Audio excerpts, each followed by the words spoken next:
सभी बच्चों को नमस्कार। आप सभी का शक्ति क्लासेज में हार्दिक स्वागत है। प्यारे विद्यार्थियों, कैसे आप सब लोग, कैसे चल रही है आपकी तैयारी? मेरा विश्वास आपकी तैयारी बहुत अच्छी चल रही है और अपने तैयारी को यूं ही आप जारी रखिएगा क्योंकि अपने बिल्कुल लक्ष्य के नज़दीक है। तो प्यारे विद्यार्थियों, जैसे कि अपने देख रहे थे अपना चैप्टर 14 जो चल रहा था सांख्यिकी, उसके तहत अपने एक्सरसाइज 14.1 में माध्य ज्ञात करना सीखा, 14.2 में बहुलक ज्ञात करना सीखा और आज अपने 14.3 में पहुंच चुके हैं जहां पर आज अपने माध्यक की बात करेंगे। तो प्यारे विद्यार्थियों, सबसे पहले तो आपको यह देखना है कि माध्यक होता क्या है। जैसे आपने माध्य को समझा कि एक औसत का रूप है, बहुलक को आपने समझा कि जो सबसे अधिक बार आता है यानी अधिकता को दर्शाता है वो बहुलक है। ठीक है, तो वैसे ही माध्यक क्या है ये प्रश्न अपने दिमाग में आता है। तो इसकी यदि बात करूं बच्चों, तो माध्यक का जो मूल अर्थ है वो है बीज की संख्या। बिल्कुल, जब आंकड़े मैंने आरोही क्रम या अवरोही क्रम में लगाए हुए हैं यानी छोटे से बड़े या बड़े से छोटे लगाए हुए हैं, उस स्थिति में सबसे जो बीच का आंकड़ा है, बिल्कुल बीचों बीच का जो आंकड़ा है वो आपका माध्यक होगा। तो वैसे तो ये बहुत ही आसान है क्योंकि जैसे सपोज कीजिए मेरे पास 1 से लेकर के 5 तक की गिनती यदि लिखी हुई है, 1 2 3 4 5, उसमें यदि बीच का आंकड़ा देखना है तो बिल्कुल आप बहुत जल्दी से बता पाएंगे कि बीच का आंकड़ा 3 है तो इसका माध्यक 3 हुआ, क्योंकि सिर्फ यही तो देखना होता है बीच का आंकड़ा। पर अपने पास क्या है कि कक्षा 9th में अपने पढ़ा था अवर्गीकृत बारंबारता बंटन में। आज अपने है वर्गीकृत बारंबारता जो बंटन है उसमें माध्यक कैसे ज्ञात करेंगे। तो प्यारे विद्यार्थियों, जैसा कि आपने देखा था बहुलक के तहत कि आपके पास एक बहुलक वर्ग आप निकाल लेते हैं इस तरह से बीच का जो, तो बहुलक वर्ग से आपने बहुलक कैसे ज्ञात किया, वही तरीका अपने यहां लगाने वाले हैं कि माध्यक वर्ग से माध्यक कैसे ज्ञात करेंगे। ठीक है, तो सबसे पहले अपने इस फॉर्मूले पर विचार करेंगे कि माध्यक वर्ग अपने पास निकल जाए तो उससे माध्यक कैसे ज्ञात करना है। उसके बाद फिर एक एग्जाम्पल की सहायता से अपने आगे बढ़ेंगे। तो चलिए मैं इस फॉर्मूले को क्लियर करूंगा। फॉर्मूला है अपने पास माध्यक वर्ग से माध्यक ज्ञात करना। ठीक है, सबसे पहले तो अपने जैसे बहुलक वर्ग ज्ञात करते थे वैसे ही माध्यक वर्ग ज्ञात करेंगे। फिर माध्यक वर्ग आ जाएगा तो अपने को ये पता चलेगा अपना आंसर इसके बीच में है, निम्न सीमा और उच्च सीमा के बीच उस ग्रुप में है कहीं ना कहीं। वो आंसर क्या होगा उसको कैसे पता करेंगे, तो उसके लिए बच्चों ये फॉर्मूला है, इसको ध्यान से आप देखेंगे और बिल्कुल अपने एक एक इसके पॉइंट्स पर बातें करेंगे। ये हो गया L plus N/2 minus CF/F into H। ठीक है, और इसको मैं बिल्कुल कोष्टक में लिख देता हूं। तो देखो बच्चों, बहुलक और माध्यक में क्या डिफरेंस जो आया है फॉर्मूले में, ये बीच का पार्ट चेंज हुआ है। ये L है आपका, ये H है जो पहले से आप जानते हैं। अब आप समझ गए होंगे L क्या है। तो L वहां पर यदि बहुलक वाले फॉर्मूले में आप देखें तो L क्या था, बहुलक वर्ग की निम्न सीमा थी ना, तो यहां पर माध्यक वाला फॉर्मूला जब देख रहे हैं तो माध्यक वर्ग की निम्न सीमा हो जाएगी। बिल्कुल आसान सी बात है। तो चलिए ये मैं लिख देता हूं, L बराबर माध्यक वर्ग की निम्न सीमा। तो ये तो बिल्कुल आसान हो गया, जैसे आपने बहुलक का फॉर्मूला तैयार किया था, बहुलक वर्ग की निम्न सीमा है तो माध्यक में माध्यक वर्ग की निम्न सीमा हो जाएगी। और n क्या है, n है अपने बारंबारताओं का योग, प्रेक्षणों का योग कह सकते हैं, सिग्मा f कह सकते हैं। ठीक है, तो इसको लिख देता हूं बारंबारताओं का योग, बारंबारताओं का योग यानी जिसको अपने सिग्मा fi कहते थे वही है यहां पर, उसको n से दर्शा दिया है। ठीक है, उसका आधा कर लेना है। CF है बच्चों अपने पास माध्यक वर्ग जो आएगा, जैसे माध्यक वर्ग की अपने बात करें क्योंकि माध्यक वर्ग से ही माध्यक ज्ञात कर रहे हैं ना, माध्यक वर्ग से ठीक पहले वर्ग की संचयी बारंबारता। तो संचयी बारंबारता वैसे तो अपने कक्षा 9th में देखी थी, यहां भी उसको विस्तार से अपने चर्चा करेंगे। तो चलिए अपने को ये याद रखना है कि माध्यक वर्ग से ठीक पहले के वर्ग की संचयी बारंबारता, संचयी बारंबारता, ये अपने को ध्यान रखना है। ठीक है, तो ये हो गया L हो गया माध्यक वर्ग की निम्न सीमा हो गई, ये हो गया बारंबारताओं का योग है, CF है माध्यक वर्ग से ठीक पहले का जो वर्ग है उसकी संचयी बारंबारता हो गई, और F है बच्चों माध्यक वर्ग की बारंबारता, माध्यक वर्ग की बारंबारता। ठीक है, और H आप समझ गए होंगे, वर्ग अंतराल, जो अपने बहुलक के फॉर्मूले में भी देखा था। तो कहने का मतलब मेरा ये हुआ कि ये और ये पार्ट्स सेम है याद करने में, केवल बीच वाला पार्ट्स आपका जो चेंज हुआ है माध्यक में वो है N/2 माइनस CF/F। ठीक है, चलिए अब एक उदाहरण लेते हैं। सबसे पहले तो अपने को ये देखना है कि माध्यक वर्ग कैसे ज्ञात करेंगे। जैसे बहुलक वर्ग ज्ञात करने के लिए तो अपने सबसे बड़ी बारंबारता देखते थे। अब माध्यक वर्ग ज्ञात करने के लिए बीच का कैसे अपने कैलकुलेशन करेंगे कि बीच का वर्ग कैसे आए, उसका कैसे अनुमान लगाएंगे, वो चीज सीखेंगे। माध्यक वर्ग जब आपके पास आ जाएगा तो फिर ये फॉर्मूला लगा करके और अपने आज माध्यक ज्ञात करने में बिल्कुल परफेक्ट होने वाले। तो चलिए लेते हैं एक उदाहरण और उसकी सहायता से पढ़ेंगे आगे। तो बच्चों अपने लिए है एक एग्जाम्पल, एक तालिका उठाई है, उसके सहायता से अपने सीखेंगे कि माध्य कैसे ज्ञात करना है। तो सबसे पहले देखिए, ये इस तरह से आपको जैसे कोई बच्चों के ये प्राप्तांक दे रखे हैं और ये विद्यार्थियों की संख्या है, ठीक है। तो यदि इसमें देखें अपने तो विद्यार्थियों की संख्या में यदि देखिए प्राप्तांक 0 से 10 तक जो अंक लेने वाले विद्यार्थी है वो 5 है, 10 से 20 वाले 3 है, 20 से 30 वाले 4 है, 30 से 40 वाले 3 है, इसी तरह 40 से 50 3 है। ये अपने को एक टेबल दी हुई है, ठीक है। अब अपने देखिए कि इसमें बीचों बीच कौन सा आंकड़ा है, माध्यक का मतलब मीडियन का मतलब बीच में बिल्कुल। तो उसके लिए अपने एक सबसे पहले तो ये देखेंगे कौन सा ग्रुप है वो बीचों बीच है, तो उसका कैसे अनुमान लगाएं कि बीचों बीच कौन सा है। तो देखो बच्चों ये आरोही क्रम में तो है, भी छोटे से बड़े में है बिल्कुल, पर अब कैसे अंदाजा लगाया जा सकता है कि बीच की वर्ग कौन सा होगा। बिल्कुल यदि मैं इनको यूं लिखूं 0 से 10 5 बार है, कैसे इसको सेट करें। तो इसके लिए मेरे पास एक तरीका है बच्चों, वो क्या है, संचयी बारंबारता का। संचयी बारंबारता अपने को सीखेंगे, उसके अनुसार अपने बीच का जो वर्ग है वो ढूंढ पाएंगे। तो चलिए मैं यहां पर लिख देता हूं संचयी बारंबारता। ये लो बच्चों संचयी बारंबारता। तो संचयी बारंबारता को अपने CF कहते हैं और ये जो है वो F हो गई, विद्यार्थियों की संख्या फ्रीक्वेंसी यानी बारंबारता F हो गई है और ये CF हो गई। तो अब अपने CF कैसे ज्ञात की जाती है ये आज सीखना है। तो देखो बच्चों CF संचयी बारंबारता, संचय का मतलब इकट्ठा करते रहना, ठीक है। तो देखिए संचयी बारंबारता कैसे ज्ञात होती है, 5 का 5 आप लिख देंगे। अब इस 5 में ये 3 और मिल जाएगा, ये 8 बन गया, 8 में 4 और मिल जाएगा 12, क्या ना मतलब संचय होता रहेगा, इकट्ठी होती रहेगी। 12 में फिर 3 15, 15 में फिर 3 18, 18 में 4 22, 22 में 7 29, 29 में 9 38, 38 में अपने फिर 7 जोड़ देंगे। तो 38 में यदि 7 जोड़ेंगे तो ये हो गए 45, 45 में अपने 8 जोड़ देंगे तो ये हो गए 53। तो इस तरह देखो बच्चों अपने पास ये संचयी बारंबारता आ गई। संचयी बारंबारता हमेशा आपको यूं लगेगा कि बढ़ती हुई जा रही है, तो देखिए बिल्कुल बढ़ती हुई जाए क्योंकि इकट्ठा होता रहेगा। ये होगी संचयी बारंबारता। अब इस संचयी बारंबारता की सहायता से अपने बीच के वर्ग तक पहुंचने में अपने को हेल्प मिल सकती है। कैसे, यदि मैं इस 53 को देखूं तो ये बारंबारताओं का योग भी है, तो ये अपने पास n आ गया, प्रक्षणों का योग कह सकते हैं, वो 53 है। अंतिम जो CF होती है वो इनका योग है, यदि इनका योग करेंगे तो 53 है, क्योंकि योग ही तो एक तरीके का 5 का 5, फिर उसमें 5 में 3 जोड़ा 8, 8 में 4 जोड़ा 12, 12 और 3 15, 15 और 3 18, 4 22, 22 और 7 29, 29 और 9 38, 38 और 7 45, 45 और 8 53। तो यही तो कार्य अपने यहाँ किया हुआ है। तो अब इसको ढूंढने का तरीका ये होगा कि आपको जो अंतिम जो है संचयी बारंबारता यानी n जो है उसका आधा कर देना है। देखिए कैसे, यहां n/2 यानी 53/2 यानी 26.5 आ गया। इसका आधा मैंने कर दिया तो इसका आधा आ गया 26.5। 26.5 से ठीक बड़ी CF आपको देख लेनी है, से ठीक बड़ी CF। अब आपको इसमें वापस देखना है कि इसके आधे से ठीक ज्यादा कौन सी है। तो देखिए 18 22 और 26.5 है, तो ठीक बड़ी CF है वो 29 है, ठीक है। तो ये लीजिए, इसको अंडरलाइन कर लेते हैं, यहां से अपना सवाल शुरू होने वाला है। 29 है। अब इसके संगत जो भी वर्ग होगा वो माध्यक वर्ग कहलाएगा बच्चों। तो ये माध्यक वर्ग आ गया आपके पास। अतः माध्यक वर्ग ये हो गया बच्चों 60 से लेकर के 70 तक, ठीक है।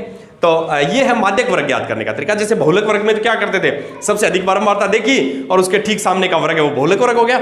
माध्यक वर्ग में अपने संचयी बारंबारता की सहायता लेंगे। संचयी बारंबारता अपने ज्ञात करेंगे, जो n जो है उसका आधा करेंगे, उससे ठीक ज्यादा जो भी होगी संचयी बारंबारता, उसके सामने का जो वर्ग है वो बच्चों माध्यक वर्ग होता है, बीच का वर्ग माना जाएगा। अब इस बीच के वर्ग में भी उस संख्या को ढूंढना है, तो उसके लिए आपके पास एक फॉर्मूला है माध्यक। ये हो गया बच्चों L + n/2 - CF/F × H, ठीक है। अब देखिए इसमें L का मान आप जान गए होंगे क्या है, माध्यक वर्ग की निम्न सीमा है। तो L तो हो गया बच्चों 60, n/2 का मान आपने ज्ञात कर ही रखा है यहां पर 26.5। CF, अब CF में आपको बताया था ठीक पहले की संचयी बारंबारता, तो ये तो आपके पास बच्चों CF जो फॉर्मूले की है और ये F है, ध्यान देना है यहां पर CF 22 होगी और F जो है वो है माध्यक वर्ग की संचयी माध्यक वर्ग की बारंबारता, ठीक है, F जो है, तो ये हो गया CF का मान तो है 22 और F का मान है बच्चों 7 और H इसमें डिफरेंस है 10-10 का। ये देखिए यहां पर थोड़ा सा आपको ध्यान देना है, CF है वो ठीक पहले की है, इसकी संचयी बारंबारता नहीं है, ठीक है। तो देखो बच्चों ये बन गया आपके पास 60 प्लस 26.5 माइनस 22 और ये हो गया 7 और गुणा में 10, ठीक है। तो ये हो गया 60 प्लस इसमें से घटाएंगे तो 4.5, ये हो गया 45, तो 45 में 7 का भाग दे देंगे बच्चों, ठीक है। तो ये हो गया 7 छिका 42, 30, 7 चौके 28, 20, 7 दूनी 14, ये हो गया 60, 7 8 56। तो कहने का मतलब ये आ गया अपने पास 66.428 या इसको लगभग लिखूं तो 66.43 आ गया माध्यक इसका। तो इन बच्चों का जो यूं कहें बीच का जो अंक है, प्राप्तांक जो है मध्य का, वो 66.43 है और वैसे भी अपने को पता लग गया था कि अपना आंसर आएगा वो 60 से 70 के बीच आएगा। तो इस तरह से अपने एक उदाहरण के माध्यम से, एक तालिका के एक टेबल के माध्यम से इसको समझने का प्रयास किया। अब लेते हैं अगला उदाहरण, अब लेते हैं अपने एग्जाम्पल नंबर 7। किसी स्कूल की कक्षा 10 की 51 लड़कियों की ऊंचाइयों का एक सर्वेक्षण किया गया और निम्नलिखित आंकड़े प्राप्त हुए। देखिए क्या आंकड़े इसमें है, ऊंचाई दे रखी है सेंटीमीटर में और लड़कियों की संख्या है 140 से कम की जो लड़कियां हैं वो 4 है, 145 सेंटीमीटर से कम की लड़कियां वो 11 है, 150 से कम वाली है वो 29 है, 155 से कम वाली है वो 40 है, 160 से कम वाली है वो 46 है और 165 से कम वाली है वो 51 है। तो यहां पर इस सवाल में एक नई बात आपको दिख रही होगी कि लड़कियों की संख्या है वो निरंतर बढ़ती हुई आ रही है, ठीक है, एक बात ये ध्यान देने वाली है। दूसरी ये है कि यहां पर कोई आपको वर्ग टाइप में नहीं दिए हैं, से कम में दिए हैं, तो इसका मतलब समझना है बच्चों आपको क्या है, 140 से कम है वो 4 है, 145 से कम है ना वो 11 है, तो कहने का मतलब ये 4 भी है और ये जो 4 है वो इसमें शामिल है, क्योंकि 145 से कम आ गई तो इससे पीछे के आंकड़े हैं वो टोटल 11 है। 150 से कम है तो 29 ऐसी लड़कियां हैं जिसमें 15 ये है 145 से कम वाली और इससे ऊपर वाली कुछ और मिलकर के 29 हुई है, तो ये पीछे के आंकड़े हैं वो इसमें मिले हुए हैं। तो ये यदि पीछे के आंकड़े इस तरह से जुड़े हुए आए उसी को तो बच्चों अपने संचयी बारंबारता कहते हैं। तो ये आपको एक संचयी बारंबारता दी गई है। तो संचयी बारंबारता की पहचान क्या है, सबसे पहले तो आप यहां पर आपको बिल्कुल अच्छी तरह से दिखाई दे जाएगा, संचयी बारंबारता 2 टाइप्स की होती है, से कम वाली और बराबर या से अधिक वाली। तो ठीक है, ये से कम वाली संचयी बारंबारता है। दूसरा आप यहां पर ध्यान से देखेंगे तो आंकड़े है वो बारंबारता है वो निरंतर बढ़ती हुई आ रही है, तो यहीं से अपने को पता चल जाएगा कि संचयी बारंबारता है वो हमेशा बढ़ती हुई आती है। तो इस सवाल को करने से पहले अब देखो अपने फॉर्मूले में यदि देखें तो एफ भी तो अपने को आवश्यकता है, बारंबारता की भी तो आवश्यकता है और वर्गन जो आंकड़े हैं वर्ग के रूप में होने चाहिए, ग्रुप बना होना चाहिए। तो चलिए इस अपने टेबल को दोबारा तैयार करते हैं बिल्कुल साधारण रूप में, जिसमें वर्ग जो होंगे वो बिल्कुल निश्चित होंगे, ग्रुप जो होंगे और बारंबारता होगी, और संचयी बारंबारता को अपने वहां भी काम में लेना है तो संचयी बारंबारता यहां से उठा ली। चलिए मैं एक टेबल तैयार कर लेता हूं। तो अब इस टेबल में यदि देखें अपने इसको बिल्कुल जो साधारण रूप में व्यवस्थित अपने इसको कर रहे हैं, तो इसके लिए सबसे पहले तो बच्चों अपने इसमें वर्ग बनाएंगे। देखिए वर्ग कैसे बनेंगे, यहाँ पर ऊंचाई सेंटीमीटर में दे रखी है तो इसको मैं वर्ग के रूप में लिखूंगा, ठीक है, और यहाँ पर अपनी बारंबारता होगी जिसको एफ बोलते हैं अपने, और यहाँ पर अपने सी एफ के रूप में तैयार करेंगे, ठीक है। अब देखो 140 से कम तो पहला है वो तो एज इट इज लिया जाएगा, 140 से कम। तो अब देखो 145 से कम, तो 140 से कम तो यहां आ गए, तो ये जो बनेगा अपने पास वो बन जाएगा 140 से 145, क्योंकि 100 इसमें सारे ही हैं, 145 से कम है ये, पर अब अपने इसका ग्रुप बना रहे हैं तो 140 से कम है वो तो इसमें कर देंगे, तो ये बन गया 145 से कम है तो सिर्फ ये बन गया 140 से 145। इसी तरह देखो 150 से कम तो 145 तक तो यहां आ गए, तो ये बन गया अपने पास 145 से 150, 150 से कम है परंतु 145 तक ही है। इसी तरह इसको देखें बच्चों तो 155 से कम है तो 150 से लेके 155, और ये बन जाएगा 155 से 160, और ये बन जाएगा बच्चों 160 से 165 तक, ठीक है। ये तो हो गया वर्ग के रूप में तैयार कर लिया अपने। अब देखो इस संचयी बारंबारता से बारंबारता कैसे ज्ञात की जाएगी, तो पहली है वो तो एज इट इज आ जाएगी बच्चों 4। अब देखो ये 145 तक से कम है वो सारे 11 है, उसमें ये तो अपने अलग कर दिए 140 से कम वाले, तो कितने बच गए? 11 में से 4 घटा देंगे तो ये आ गए 7। ठीक है, अब देखो 150 से कम टोटल 29 है, ये अपने 11 पीछे छोड़ दिए, तो 29 में से 11 अपने घटा देंगे तो ये आ जाएगा बच्चों अपने पास 29 में 11 घट गया तो 18। ठीक है, 40 है से कम तो 40 में से 29 घटा देंगे तो ये 11, 46 में से 40 घटाएंगे 6, 51 में से 46 घटाएंगे 5। ये बारंबारता आ गई, ये बिल्कुल साधारण बारंबारता जिसको कह सकते हैं। ठीक है, तो इसका तरीका यही होगा बच्चों, संचयी बारंबारता जब भी दिया और आपको बारंबारता क्या करनी हो तो जैसे पहला तो एज इट इज आएगा, दूसरा लिखना है तो 11 में से 4 घटा दीजिए, दूसरा यदि लिखना है तो दूसरे में से पहला घटा दीजिए, तीसरी बारंबारता आपको लिखनी है तो तीसरे में से दूसरा घटाइए। ठीक है, ये तीसरी लिखनी थी तो 29 में से 11 18। अब CF तो यहां से देखें तो ही वही आनी है, और यदि इसको उतारेंगे 4 और 7 11, ये तो यही आनी है, 11 और 18 29, 29 और 11 40, ये देखिए 46 और 51, ये आ गया N आपका। ठीक है, ये बिल्कुल आपके साधारण सी टेबल तैयार होगी। अब इसमें से अपना ध्यान अब इस टेबल पे आ जाना चाहिए। अब देखो आपको क्या करना है, बीच का जो ग्रुप है वो पकड़ना है, वो उसको ढूंढना है। तो उसके लिए तरीका क्या था कि जो N है उसका आधा कर दीजिए आप, और उसका जो भी मान है उससे ठीक बड़ी संचयी बारंबारता के सामने का जो यानी संगत जो वर्ग होगा। तो चलिए N/2 यानी 51/2 यानी 25.5। ठीक है, 25.5 से ठीक बड़ी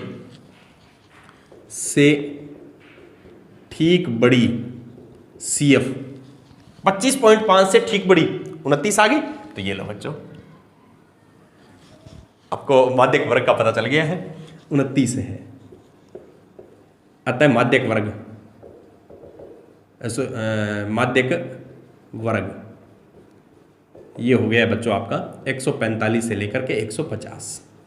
ठीक है, अब माध्यक वर्ग आपके पास आ गया तो अब तो सवाल बिल्कुल आसान हो गया आपका।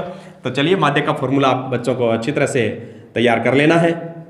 तो ये हो गया L + N/2 - CF/F × H। तो L का मान यदि देखें बच्चों तो L का मान तो आ गया आपके पास 145, N/2 आपने ज्ञात कर रखा है यहाँ पर 25.5, और CF अब यहाँ पर ध्यान देना है बच्चों, ये तो होती है F और इससे ठीक पहले वाली होती है CF। ये बिल्कुल ध्यान रखने वाली बात है, CF आपको ये नहीं लेनी है। CF का मान ये हमेशा पॉजिटिव रहेगा। कैसे? क्योंकि ये बीच की आपने लिए उससे ठीक पहले की लेनी है। तो ये मान आ गया 11, और H का मान है बच्चों यहाँ पर डिफरेंस चल रहा है 5 का, तो मान रख दीजिए इसमें। तो 145 + 25.5 - 11/F, F का मान है बच्चों 18। ये देखिए F भी यहाँ पर लिख देता हूँ 18, और गुणा में 5। ठीक है, तो ये हो गया 145 प्लस इसमें से घटाएंगे तो 14.5 आ जाएगा अपने पास, 14.5। ठीक है, और ये आ गया बटे 18 गुणा 5, इसका गुणा इसके साथ कर देंगे तो 145 प्लस 5 5 25 असल लगी 2, और 5 चौके 20 और 2 22, तो ये 72.5 आ गया। 72.5 में जैसे 18 का भाग देंगे 145 से जोड़ेंगे आंसर आ जाएगा। तो देखो बच्चों कैसे अपने इसको करना है, बिल्कुल आसान सा भाग है, केवल आपको गणना में ध्यान रखना है बच्चों। इस सवाल में आपने देख लिया होगा, बहुलक वाले में भी आपने देखा था, गणनाएं हैं उनको अच्छी तरह से करना है, भाग करने हैं, गुणा करने हैं। ठीक है, तो 18 चौका 72। ठीक है, आगे आ गया 5 उतार लिया तो भाग जा नहीं रहे हैं। ठीक है, 50, तो 18 दूनी 36, 14। ठीक है, तो अब यदि देखें अपने तो 18 5 90, यानी बड़ा ही आ रहा है, 5 से ऊपर आ रहा है, तो इसको 03 लिख देंगे अपने, तो ये 4.03। तो कहने का मतलब ये हो गया बच्चों 149.03। ये आपका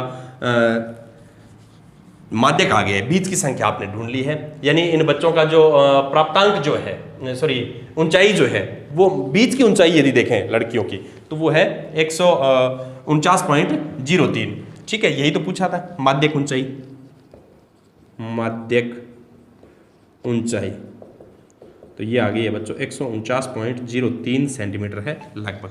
ठीक है, इस तरह से अपने को सवाल देखना है। तो बिल्कुल ये देखो संचयी बारंबारता के रूप में दिया था, जिसको अपने साधारण टेबल में बदल लिया और सवाल अपना हल हो गया। चलिए लेते हैं अगला सवाल। अब हमने बात करते हैं एग्जाम्पल नंबर 8 की, और विशेष एग्जाम्पल कह सकते हैं, परीक्षा की दृष्टि से बहुत महत्वपूर्ण है और थोड़ा अलग भी है, इस तरह के सवाल आते भी है बच्चों।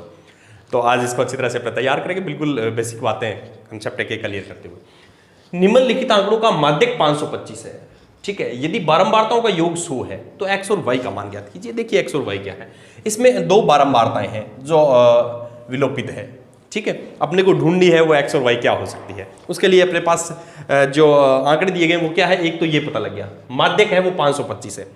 तो बच्चों एक बात तो यहां से आपको ये पता लगी, यदि माध्यक 525 है तो माध्यक वर्ग बता सकते हैं आप, क्योंकि 525 आया है तो आपको ये देखना है 525 है वो किस ग्रुप की संख्या हो सकती है।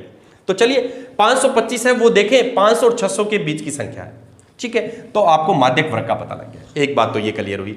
दूसरा कि जब भी माध्यक की बात चल रही है तो संचयी बारंबारता का बहुत ही अहम रोल है उसमें, तो आप संचयी बारंबारता भी ज्ञात कर लें।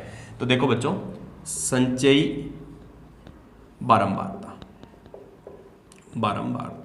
यानी CF, और ये होगी F। तो CF है 2 में 5 जोड़ दिया 7 में x जोड़ना है तो क्या होना चाहिए, 7 में x जोड़ेंगे तो बच्चों ध्यान देना है यहाँ पर 7 + x होगा, क्योंकि ये चर है और अचर है तो इनका जोड़ होगा तो इस तरह से 7 + x। 7 + x में 12 जोड़ेंगे तो संख्या में संख्या जुड़ जाएगी, 12 और 7 19 + x, 19 में 17 फिर जोड़ देंगे तो ये हो गया 36 + x, 36 में फिर 20 जुड़ जाएंगे, ये x चर है वो साथ चलता रहेगा प्लस में, ठीक है। ये हो गए 56 + x। अब आ गया y, तो देखो ये भी एक अलग चर आ गया है, ये भी x के साथ x + y के रूप में इस तरह से 56 + x और एक ये y भी जुड़ गया। फिर उसमें 9, तो 9 एक संख्या है वो इसमें जुड़ जाएगी, तो ये हो गया आपके पास 56 और 9 65 x + y, और ये हो गई बच्चों 65 और 7 72 x + y, और ये हो गई है 76 x + y। तो यदि यहां से देखूं बच्चों तो n का मान, पर n अपने कहा था कि बारंबारताओं का योग होता है, तो यहां से यदि संख्या के रूप में आपको दिया हुआ है n है वो 100 है, तो यहां से आप उठा सकते हैं इसको, ठीक है। तो ये तो अपने पास सबसे पहली बात देखिए, यहां से मैं शुरू करता हूं। यदि माध्यक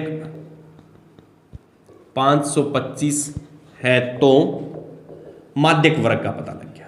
माध्यक वर्ग क्या होगा बच्चों, यानी अब की बार अपने n/2 से पता नहीं लगा रहे हैं, अब की बार माध्यक दिया हुआ तो माध्यक वर्ग का डायरेक्ट ही पता लग रहा है, तो ये लीजिए बच्चों, ठीक है। तो ये हो गया 500 से 600 है, थोड़ा सा विशेष है उदाहरण, उसको ध्यान से देखेंगे तो आसान भी है और रुचिकर भी है, ठीक है। तो ये माध्यक वर्ग का पता लग गया। माध्यक वर्ग से फिर माध्यक ज्ञात करने का वही फॉर्मूला अपने को अप्लाई करना है, तो ये लो बच्चों, माध्यक बराबर L + n/2 - CF/F गुणा H। अब हर एक मान है वो अच्छी तरह से अपने तैयार कर लेंगे। L का मान आ गया 500, L का मान 500 और n/2, ये देखिए n अपने को दिया हुआ बच्चों कि जो अपने पास बारंबारताओं का योग है वो n होता है, ठीक है। तो यहाँ पर यदि मैं देखूँ n/2 को तो ये आ गया 100/2 यानी 50, ठीक है। और CF होती है बच्चों ठीक पहले की, तो इसके सामने अपने CF लिख लेंगे, ये ठीक पहले की 36 + x, ये CF आ गई 36 + x। और F की यदि बात करूं मैं तो F है मेरे पास 20, यानी माध्यक वर्ग की संचयी बारंबारता, माध्यक वर्ग की बारंबारता। और H आ गया है बच्चों मेरे पास 100 का डिफरेंस है इनमें, तो ये देखिए। अब ये सारे मान अपने रख देंगे और माध्यक आपको ऑलरेडी दिया हुआ है, तो माध्यक तो आ गया बच्चों 525, ठीक है। L आ गया 500, n/2 आ गया 50 - CF। अब देखो 2 है इसमें 36 + x, तो मैं इसको कोष्टक में लिख देता हूँ एक बार, ठीक है। और F आ गया बच्चों 20 गुणा में ये आ गया 100, ठीक है। तो अब यदि देखें तो ये 500 यहाँ पर प्लस में, ये इधर आ जाएगा 525 - 500, ठीक है, बराबर में। अब ये रह गया 50 - 36 - x, और ये इससे कट गया बच्चों, ठीक है। तो गुणा में 5 यूँ लिख देता हूँ उसका, तो ये हो गया 25 इधर, और ये हो गया 14 - x गुणा में 5, ठीक है। तो अपने को तो x का मान ज्ञात करना है, तो 5 को यहाँ से उठा दीजिए, यहाँ गुणा में दूसरी तरफ जाएगा तो भाग में चला जाएगा, तो 14 - x बराबर 25/5, तो 14 - x बराबर 5। और यहाँ पर यदि -x देखूँ तो 5 - 14, तो -x बराबर -9, तो x बराबर 9 आ गया, तो तो चलिए x का मान तो आ गया, अब y का मान कैसे ज्ञात करें? तो उसके लिए थोड़ा सा ध्यान से देखने की जरूरत है कि ये भी n है और ये भी n है। यहाँ मैं इसके आगे यदि देखूँ, यहाँ 76 प्लस x प्लस वाई बराबर 100 दिया हुआ है, क्योंकि अपने को पता है कि संचयी बारंबारता का जो अंतिम पद है, सबसे बड़ी संचयी बारंबारता है, वो बारंबारताओं के योग के बराबर होती है। तो इसके बराबर है, तो ये देखो x का मान 9 रख देते हैं यहाँ पर, 76 प्लस 9 प्लस वाई बराबर 100, तो ये हो गया आपके पास 85, 85 प्लस वाई बराबर 100, तो y बराबर हो गया 100 माइनस 85 यानी 15। तो देखो बच्चों कितना आसान सवाल था, कितना अच्छा सवाल है, कुछ नई बात भी है इस सवाल में। तो इस तरह के सवाल भी एग्जाम में बहुत बार आए हैं, इन सवालों को भी आप अच्छी तरह से तैयार करेंगे। तो मेरा विश्वास आपको अच्छी तरह से माध्य के बारे में पता लग गया, बिल्कुल अपने बेसिक इसकी जो बातें हैं वो की है। तो अब आप एक्सरसाइज 14.3 के जो क्वेश्चंस हैं उनको सोल्व करने का प्रयास करेंगे, और मेरा विश्वास है आप अच्छी तरह से उनको हल कर पाएंगे। इसके लिए विशेष ध्यान अपने को इस फॉर्मूले का रखना है, उसको अच्छी तरह से तैयार कर लेना है, जैसे आपने भूलक का ज्ञात किया, जैसे आपने माध्य के फॉर्मूले ज्ञात किए। मिलते हैं अगले वीडियो में, तब तक के लिए धन्यवाद।